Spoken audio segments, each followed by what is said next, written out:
All right, so another week together. That's the biggest thing, for us right now. It's like I've been saying all season long. Our guys are competing to get one more week, fighting for the life of our football team, and we're fortunate enough to have another one of those. Obviously coming off of a classic this last Saturday against Whitewater, still trying to put together all the pieces of how that all went. It was so crazy and wild after watching it back. Man, it's just like I said, it was a pretty special day for our program, no doubt about it. And I think before I go on to anything with North Central, just recapping from this last week, all phases of the game, some guys come up with big plays. I know a lot of people notice the offensive stuff with, Niall McLaughlin making some huge throws, Hunter Clausen's touchdowns, and obviously the Preston Rochford interception to seal it. Those are memorable moments right there at the end. But I think back to, the 3-point difference has to do with Cale O'Neill hitting a 42-yard field goal.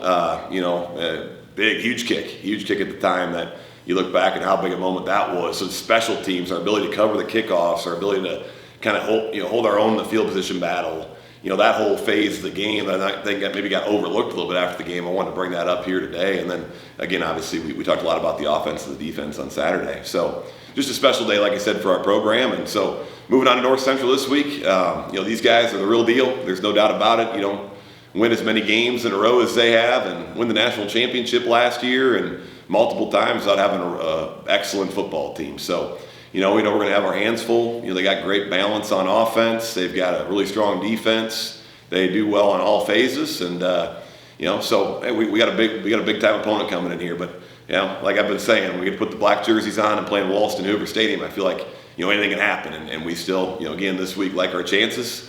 It's still going to be that same nameless, faceless approach, and try to get our guys ready to play to the best that we can, and play to our ability and play our style of football like we've been doing for 13 weeks and.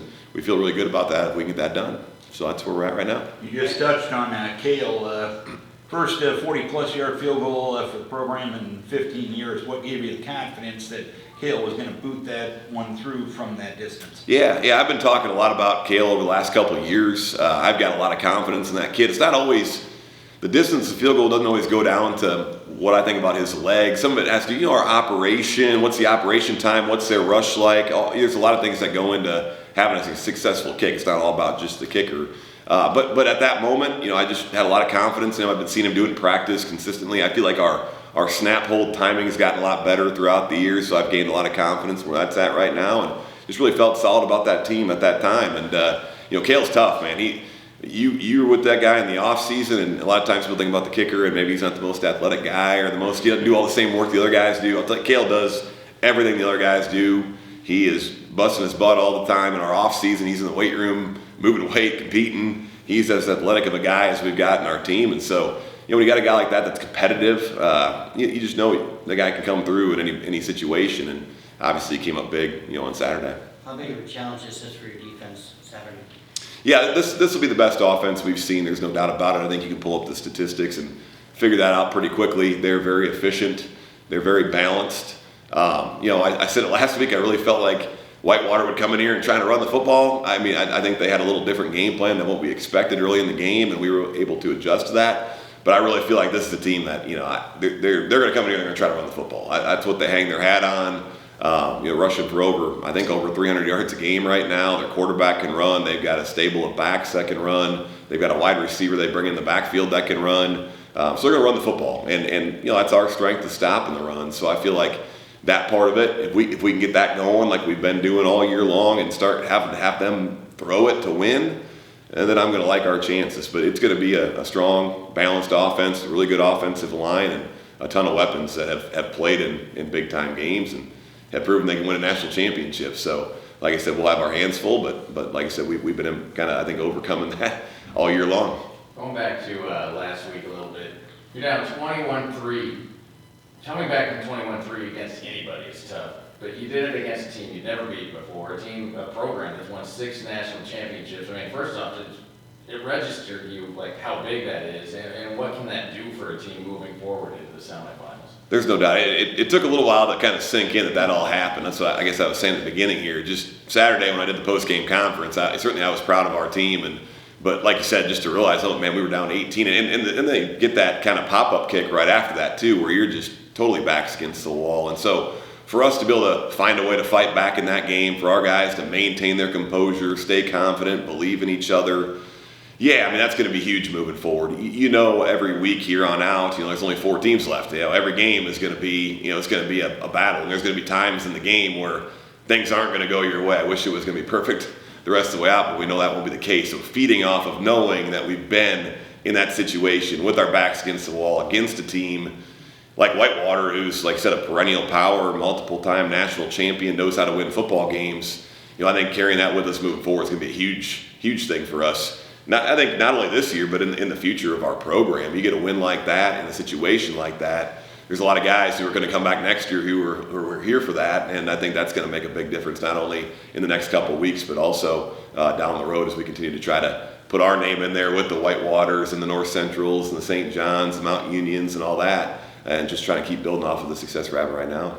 You guys were 31 seconds a year ago from potential win against Mount Union. Another one of those strong teams. You feel like you left something on the table last year? Yeah, I mean, I think that's what's gotten us back here. But I don't like to try to reflect too much during the middle of the season. I don't want to get caught up in that. But I did a little bit of that. It's hard not to after the way things went on Saturday and just that crazy game. But just like you said, thinking back to how hard it is to become a national semifinalist, like in football, that's just do it once. You're like, man, that road is tough. Can we find a way to get back there? And for us to, I think, use that motivation of that. Hey, we were 4th and 7, and their quarterback scrambling around and lobbing the ball barely over our corner's outstretched arm into a guy's stomach that he catches barely staying in bounds. Like, that thing sticks with you, and that's still in the back of your head. So I think a lot of that has been what's gotten us back here. Is the guys are hungry to prove that, hey, we can do this and we can take this another step further. We can take this thing all the way, and our program's capable of winning a national championship. So to be back here this week and to have this opportunity again, there's going to be some of that, hunger for redemption going in this group, and that's a good thing to have. And like I said, have a chance to do it right here at home in Walston York Stadium, that's pretty exciting. You get to host your 9th game in this facility. That's often a 2-year total.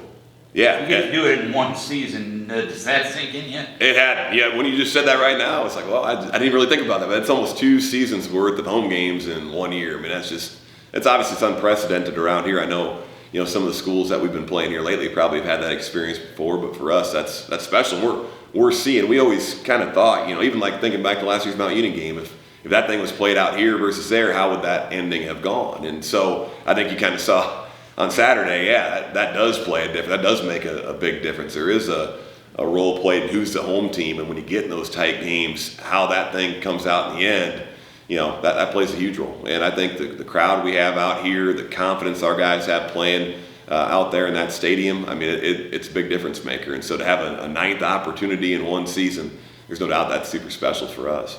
You think Wartburg matches up pretty well with the athleticism, North Central? I do think so. I mean, I think we've been playing some really good football teams, and certainly they've proven. I mean, they've taken some really good football teams and made them look not so good. But I do think we match up with the athleticism. I do think that our front continues to. I know sometimes when you look at us lined up out there, and you looked at Whitewater's guys and our guys on Saturday, there's probably a difference in size, but the way that our guys compete and the edge they play with, and like I said, I think in the post game and to our guys, hey, we got a lot of blue collar in this team. We got a lot of toughness in this team. And that just continues to show up every week in the front. So, I think if we can hold our own in the front and, like I said, be able to make it hard for them to have those big chunk run plays and have those huge gaping holes that you're seeing on film and make them have to earn it down the field and not just be, hey, score on 2 or 3 explosive plays and do that 7 or 8 times in the game and turn it into 60, 70 points. They haven't had to do that yet this year. And so I do think our athleticism matches up, and I do think that we can keep them from getting explosive. And if we do that, like I said, I like our chances to be able to compete in this game. Your kick coverage unit, that was something that you wanted to improve on from the Whitworth game. Were you satisfied with what you were able to do last Saturday?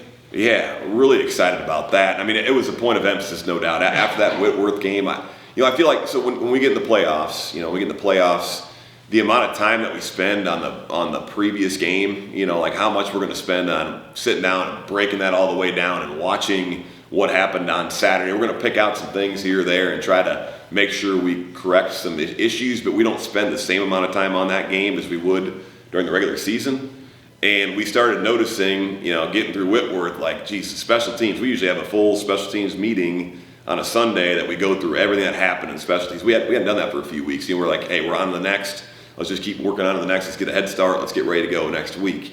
And so this last week, we took a step back midweek and said, hey, let's have a meeting. Let's just go through with our guys on special teams. Here's what we looked like for the first 10 weeks. Here's what we just looked like against Whitworth. This is not the production that we would expect from our special teams. And I think just that alone really kind of opened some eyes in that room. Like, okay, yeah, that's not what we need to be a championship level team on special teams. And the guys stepped up in a big way. That kickoff unit, Coach Vela is doing a great job of changing up some different looks and changing up the style of kicks. And just the effort we had on that on Saturday, it was cranked up. And we had Parker Rochford, we put him onto that team this week, last week, and we may continue to see a few more regulars involved in special teams in different areas. Again, you get this deep in the playoffs and the depth of special teams and the type of talent on special teams that you see, you got to be able to match up with that, or else the field position is going to get out of hand. And so that was something we put a lot of time into, and it was great to see it pay off on Saturday with our kickoff coverage, making a huge impact on that game. This is the latest kickoff the season that you've had so far at 2:30. So what's that do for the day of game preparation? Yeah. I mean, obviously, it bumps it back to a little different than what we're used to. I don't think it'll be a huge thing for our guys. We had like our homecoming game was a 1:30 start. This is a 2:30 start. It's another hour. But yeah, it actually gives them a little bit of time, in the morning probably than they normally have right now with those noon starts. We try to have a little bit of a kind of an activation workout that we do on game days, and so. Not having to be up at 7:30 in the morning, they'll probably be happy about that. Get them a couple hours back. But yeah, I think for the most part, we're going to try to keep it as normal as we can. Do our normal workout on a Saturday morning. Get our normal team breakfast, team meal. Do our thing. And being at home has been nice too, because in the team breakfast and team meal, we've been able to have our entire team together, not just the 58 guys that are going to be on the sideline. So just that normalcy and that group together, and just kind of feeling that support. Before you have to branch off and only put 58 guys in uniform, I still think that carries over to the way these guys feel about taking the field and knowing that all the guys on the team are going to be there supporting them, even though only 58 can be with us on the sideline. Speaking of those other guys, they played kind of a big role. You called them the 12th man. Yeah, oh yeah. So how big was that on Saturday to have their support? That's been big every week, and it's special to me to see the enthusiasm from those guys. Like I can tell you sometimes, maybe I shouldn't claim that. I'm not sure. A couple times it gets a little bit crazy down there, but overall, I think they're doing a good job of doing it the right way and really bringing the energy and the juice. And you can just see how much our guys are bought in. Those guys wouldn't want to be anywhere else besides here with our team. And even though they can't be on the sideline with the guys, they really do buy in and are all in on what we're doing and feel like what's happening on that field has something to do with them, not just their cheering, but what they do during the week to help us prepare, all the time they've invested in the last 4 months being part of this team. And so to have those guys down there is really a special thing. I think that's another one of these cool things about being at home, is to have everybody on our team be part of what's happening right now. What's it been like with the former players, alumni? I'm sure you've been inundated with, congratulations. What's it been like for you and for the team, to get all this, so many people supporting you? Yeah, I mean, it's special. It's special. I think it helps the guys. I mentioned even last year after that Mount Union game, certainly we were disappointed last year. Like I said, we went over to Mount Union expecting to win that game and play in the Nationals, win a national championship. That was just the expectation. That's how things have changed here, and that's the same expectation this year. But the one thing I told the guys, hey, I know we didn't come on top, and certainly we should be disappointed about that. We weren't happy that just to be there, and that's kind of where our program's at, like I said. But at the same time, I want them to recognize what they accomplished. And then you go through social media and you go through all these different players posting about how much this team meant to them and how the accomplishments we were having, they felt like they were a part of that. And so I think the guys realize that what they're doing right now is bigger than just us. It's bigger than just playing for a trophy. It's about a full program, decades of heartbreak and success and all the above, and a lot of people pouring a lot into this thing. And so we would not be where we're at today without the work of a lot of other people. And I think they realize that, and they know that they're playing not just for themselves, not for this team and each other, but for a bunch of guys that have been here before them. And that's a special thing to think about. I think they're feeding off that and enjoying that. And it's great to hear from the guys that really do appreciate that. And so, and for me, obviously as an alum, really just awesome to see all the things, get all the messages, have these people, to avenge this Whitewater thing this last week and be where our program's at right now. I think a lot of people, there was a lot of emotion on Saturday. I mean, it was crazy. So yeah, really just a fun time right now.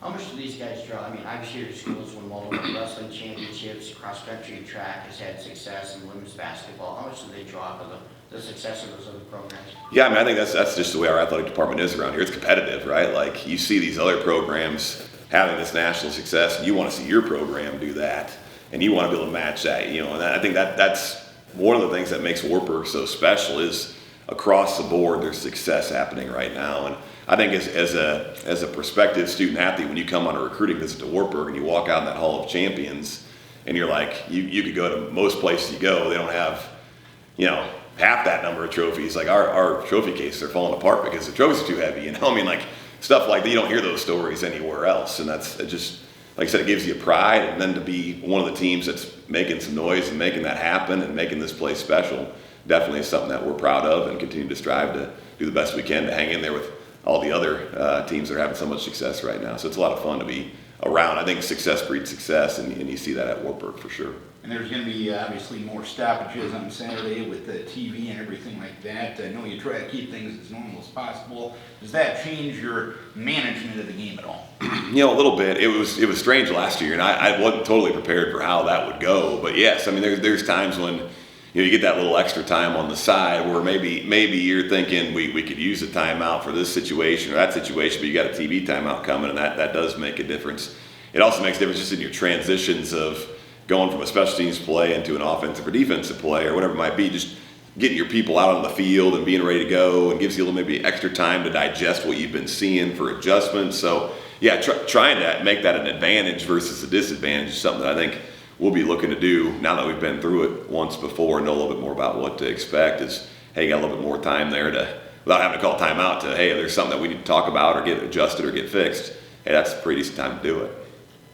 And just another question, obviously, everyone knows the popularity of college football as a whole and FBS football, and most of FBS is going to be done after last weekend prior to the college football playoff and bowl season. This weekend, it's small college football weekend. Yeah. How big of an opportunity is this to just showcase Division III football, small college football, and knowing the fact, really, the stage is you guys is this weekend? Yeah, I think it's a great opportunity. I think, you know, I hope there's a lot of people tuning in. I'm hoping that, you know, a lot of people will be tuning in, sitting out there. I know when it's on ESPN Plus, people think it's pretty cool to see Wartburg playing on ESPN, but it's even more cool to see Wartburg in person. So come on out, you know. But yeah, so I'm looking forward. I think that'll make a difference in our crowd out here too. There's no Big Ten championship going on in Indianapolis. There's no Iowa game down in Iowa City. There's no Iowa State game in Ames. Like, hey, look, Wartburg's a place to be. So I'm hoping that Walston Hoover will be even more filled in than it has been already, which will be exciting. But like you said, just on the national stage, to be able to make a name for Division III football, because I think if anybody watched last week's Division III games, you would see that there's some high quality football being played. There's some guys on that field that could play at any level of college football, and it's exciting. It's exciting. There's guys playing out there for different reasons than you see maybe on those FBS bowl games, you know, where it's, you know, there's a guy that's getting paid to do it, or, you know, the NIL deals, or all these things that are making their way into college athletics. In Division III, when you watch guys play, they're playing out there because they love to play football and they love their teammates. That's a whole different reason to be playing.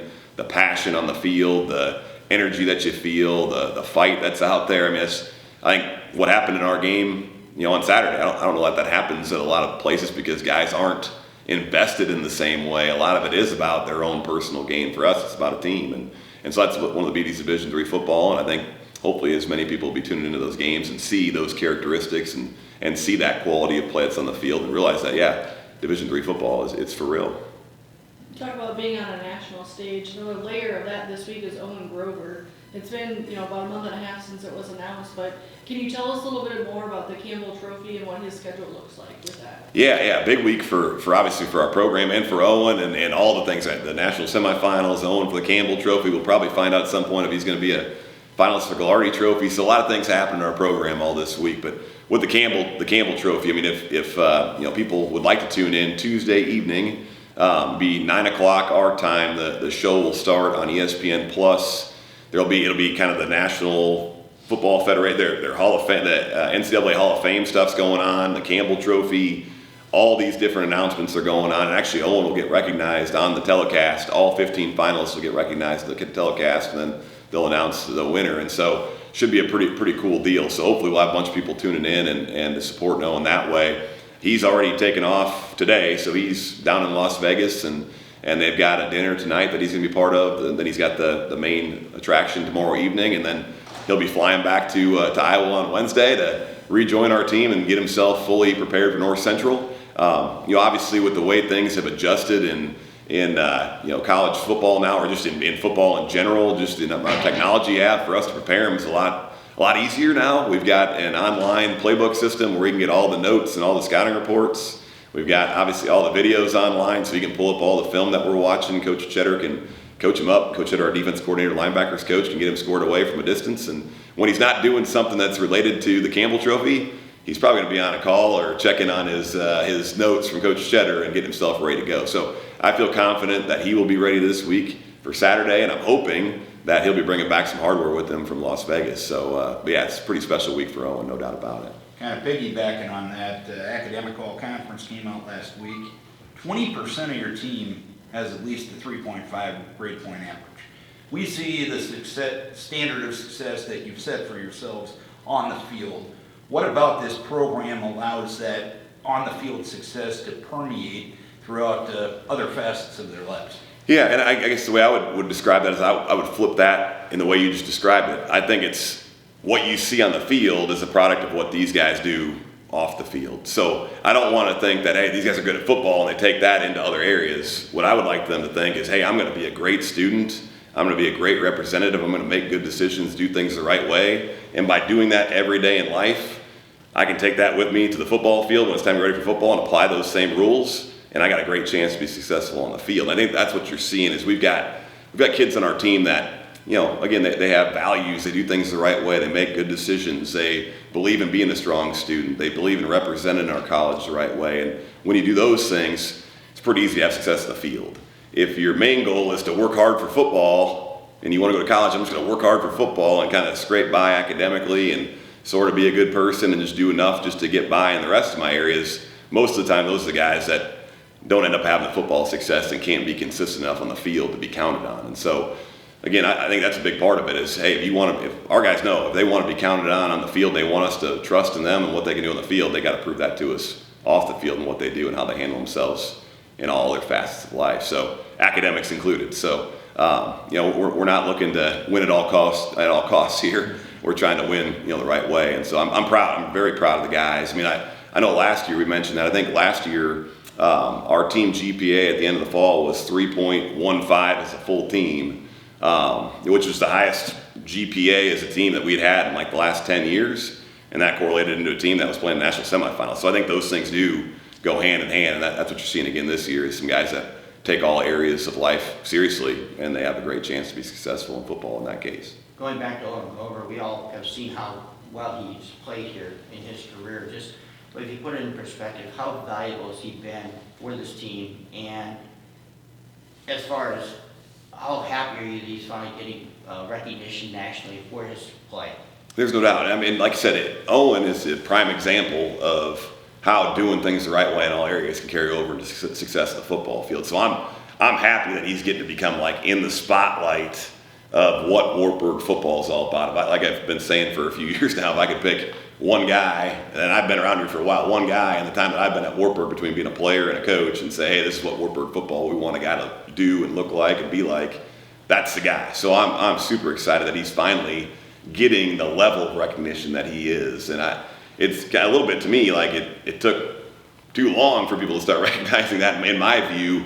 But I'm glad, obviously with the sacrifice he made to come back as a fifth-year senior and to be getting all this recognition and obviously well-deserving of receiving it, that's been huge because, again, he made a ton of sacrifice to be with this team this year. And then the other part of that is just having our guys now be able to see what that looks like and for us to have an example like that other guys are striving to be. Hey, if you want to be one of the best guys to ever play at Wartburg, it's going to be more than just what you do out there in that stadium. It's what you're doing in the classroom. It's what you're doing for your community. There's all sorts of things that go into being the best. And Owen's set the standard for that. And so now I'm hoping that we'll have a bunch of guys that want to strive to be like that. And if we've got that going, then I feel like we're on the right track to reaching those goals that are very lofty for our program right now. So yeah, excited for Owen. excited for him to be a representative of what we're doing here, and just glad to have him around for another week. So we'll see how long we can keep it going. And Owen himself, you talk about all of his accomplishments. He's never going to tell you about any of those accomplishments. Is that part of the neat part of Owen? It is. He's very humble, and he'd be the first one to tell you, hey, he wouldn't have achieved all those things without his teammates. And that's true too. Owen is a great person, but he's been shaped and molded by the guys that are around him every day. And this place here, we've got good people in our program, and guys that are motivated and driven. There's probably guys like Owen that could go into another environment where some of the guys around him aren't as motivated and driven, and he might not have reached his full potential, and he might not have done what he's done. So I think he realizes that, yeah, I'm talented, but at the same time, I've been around a lot of great people that have helped me shape and mold who I am and really pushed me to strive to be my best. And that's what a program should do. If you're a successful football program, it's not just about wins and losses. It's about helping these guys, these young men, become the best version of themselves in their time there with your program. And I feel like, again, Owen's a great example of his surroundings also helped him get to where he's wanted to go. So I think that humble approach that he takes, he realizes that it's not just him that's gotten him to where he is today. Good luck Saturday. All right. Thank you very much.